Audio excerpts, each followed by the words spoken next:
εύχομαι δεν με έχουν ηχογραφήσει μανέ, γιατί δεν ξέρουν έτσι να τα ηχογραφήσει. Όταν τον πρωτογνώρισα και εγώ, ο Σόλωνας σε σχέση με τον Αμανέ μας είχε πει ότι Αμανές δεν λέγεται. Πρέπει να βγαίνει από την καρδιά. Και το πρόσωπο πρέπει να κλαίει και οι ψυχίες για να το βγάλεις.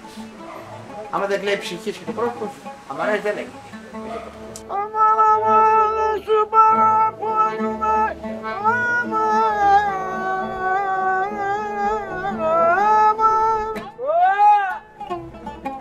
δώσ' το ύπο.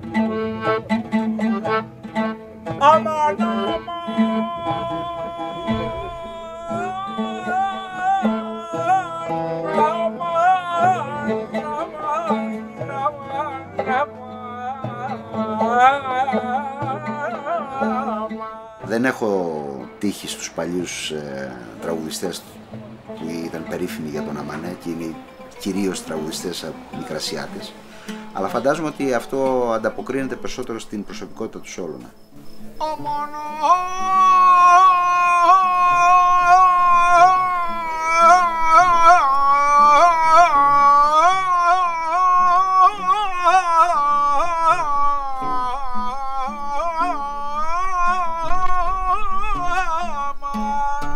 Τα αυθεντικά όμως αυτά, επειδή είναι παραδοσιακή μουσική, πώς να σου το πω, είναι μουσική που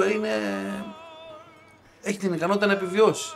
Και τώρα βρήκαμε διάφορους να πούμε σαν το Σόλωνα κλπ. Και τα ξαναναστήσαμε λίγο. δεις τώρα. Το στόμα μου να ανοίξω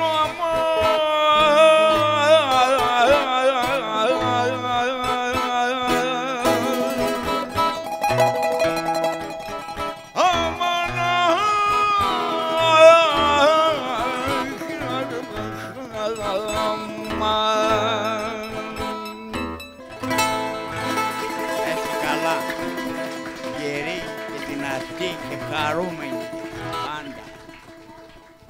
Σόλων Λέκας, παρακαλώ, ένα χειροκρότημα.